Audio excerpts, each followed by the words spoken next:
皆さんこんにちは、サンプロです。今回はサンプロのライフィットハウスというカテゴリーのお家をライフィットハウスコンシェルジュの藤沢さんと一緒にご紹介していきたいと思います。藤沢さん、よろしくお願いいたします。よろしくお願いします。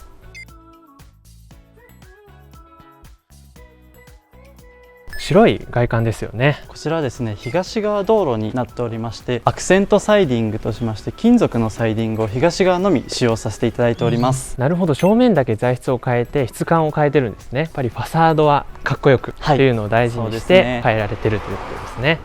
そして左側に回るとお庭のスペースと材質を変えた側面ですよね。南面は溶業系のサイディングを使用しております。で、金属系のサイディングと溶業系のサイディングの切り分けが見えづらいように折り込んで切り分けてあります。ここもう立体的にへこんでるので見えないんですね。そうです。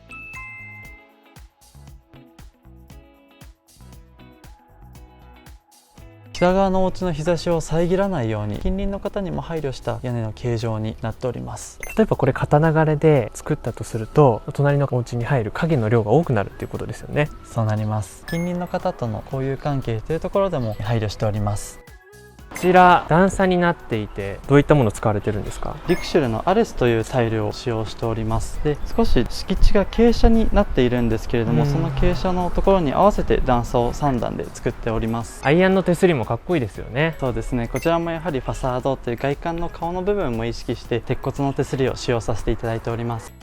この軒下空間も結構広めですね。そうですね、ここで約1坪サイズくらいの空間がございます。こうすることによって雨風をしのぎながらお家の中に入ることが可能になっております。失礼いたします。落ち着いた空間ですごい素敵ですよね。この辺の材質はどういったものを使われてるんですか？床材はオーク材を使用しておりまして、収納も同じくですね、奈良材というものを使用しております。LDK の方ご案内いたします。ものすごく開放的な LDK ですね。はい、まずこちらどれぐらいの大きさなんでしょうか？ LDK で19畳になっております。 LDK が長方形に作られているというところで、視線が縦に抜けてより広く感じることができます。白を基調としてアクセントクロスのブルーグレージュとかっていうところを使いながら、北欧スタイルというところを意識してデザインさせていただいております。そして特徴の一つだと思うんですけれども、大きな吹き抜けですよね。こちら4畳の吹き抜けになっております。 LDK の空間が広く感じますよね。全然違いますよね。日光がすごい入ってくるので明るい空間になってますよね。こちらはですね、パッシブデザインというのをすごく意識してありまして、少し軒を出すことによって夏の高度の高い日差しをカットします。逆に冬の高度の低い位置の日差しを LDK にたくさん取り入れることで、冬暖かいお家作りというのを意識してあります。なるほどですね。自然光も活用した設計のスタイルをとってるんですね。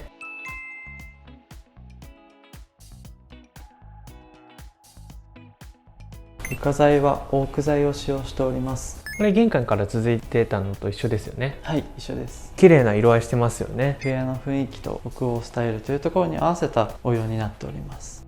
こちら側から見るインテリアも素敵に飾られていて、いい空間になってますよね。すごい収納の色とかも綺麗ですよね。この辺はインテリアコーディネーターさんがやられてるんですかね。そうです。ダイニングスペースですね。まずもうこの照明がものすごく素敵ですよね。そうですね、白と木目というところで部屋の雰囲気と照明と統一させたデザインになっております。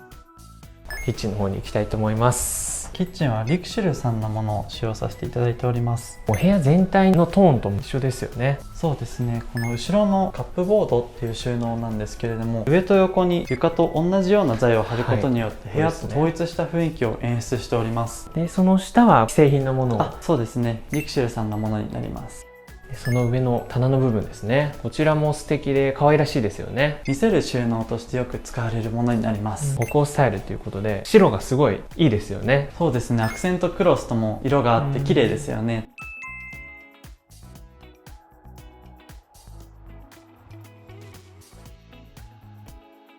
キッチン横のスペースですね。こちらお子様がお勉強されたりだとか書斎として活用されたりして使うことも有効的にできると思います。いいですね。いろいろな本当に活用方法ありますよね。生活のライフスタイルに合わせてご使用いただけると思います。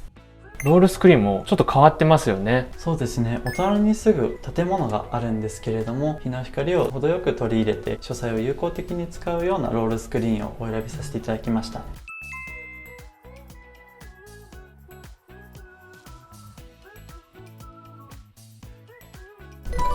願いします。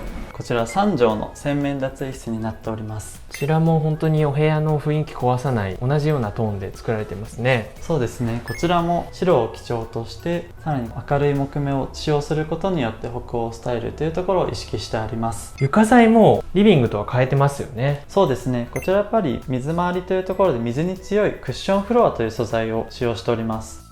そしてこちらが洗面台ですね。こちら収納量を意識した洗面化粧台を使用しております。鏡の後ろも収納になっていて三面鏡にしても使えるというところですよね。ヘアセットとかだいぶしやすいと思います。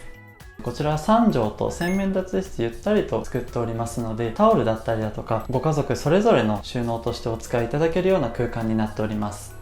この床、隙間があるんですけれども、こちらはどういった役割を果たしてるんですか？こちら床下エアコンを設置してありまして、床下からエアコンの暖気であったりだとか洗面脱衣室にも上がってくるように作られております。はい、そしてこちらもリクシュルの一坪タイプのユニットバスを使用しております。落ち着いた雰囲気になってますね。そうですね、こちらも洗面脱衣室と色を統一させつつ掃除しやすさを意識したユニットバスになります。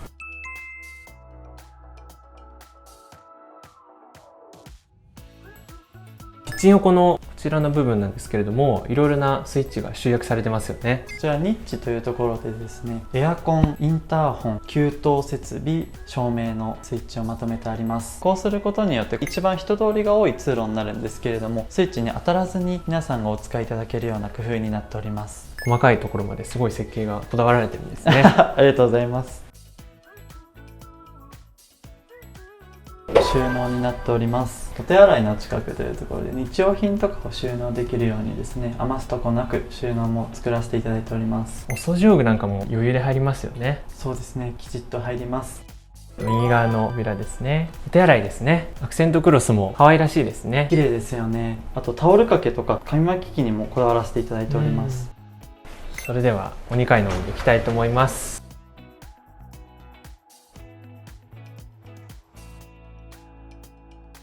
はい、お2階来ました。まず正面にベランダのスペースですかね。はい、こちらバルコニーになります。大きさが1坪になります。普段バルコニーとかっていうのは南側に設置することが多くあるんですけれども、東側に設置することで1階の玄関のくぼみとバルコニーのくぼみを整えるように作らせていただきました。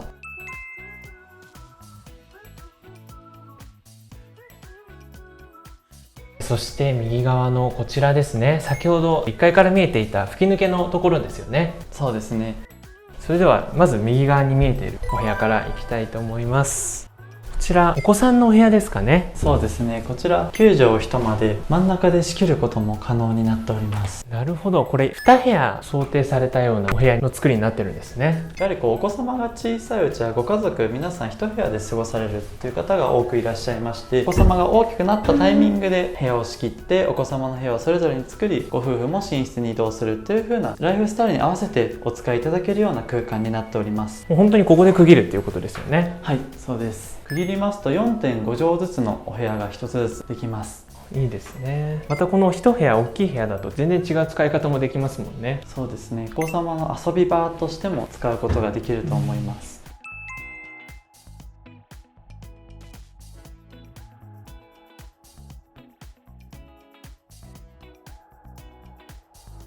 そして一番奥の扉ですね。こちらが寝室になります。また雰囲気がちょっと変わってますね。かなり広い主寝室ですよね。こちら8畳になります。ダブルベッドを置いてもゆったりとしてテレビであったりだとかというところも設置することができます。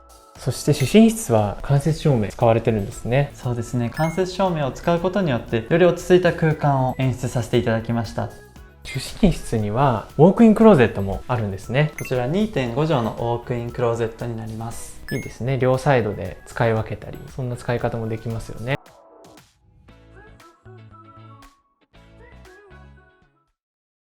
藤沢さん、一周回らせていただいてありがとうございました。ありがとうございました。今ちょっといろいろお話伺ったんですけれども、改めて今回のライフィットハウスの設計のポイントであったりこだわったところを改めて伺ってもいいですか？こちらはまずお土地が46坪になってくるんですけれども、周りに住宅も立ち並んでいるところで、そういった住宅街というところでも日の光をふんだんに取り入れながら生活できるというところを意識して設計いたしました。やはり配置計画からこだわるところは必要なんですけれども、そこもやはりサンプロのプロの腕の見せ所かなと思います。頼もしいですね。今回藤沢さん、ライフィットハウスのコンシェルジュということで、ライフィットハウスって何なんですか？そうですね、サンプロのデザインや性能を引き継ぎながらコストパフォーマンスを意識した住宅のカテゴリーになるのがライフィットハウスになります。なるほどですね。ということはかっこよくて求めやすい住宅ということなんですかね？はい、そうなります。次回以降もサンプロやライフィットハウスのお家をたくさんルームツアーしていきたいと思いますので、ぜひチャンネル登録と高評価、またですね、お気軽にコメントもたくさん寄せていただけると幸いです。また次回もお会いいたしましょう。ありがとうございました。ありがとうございました。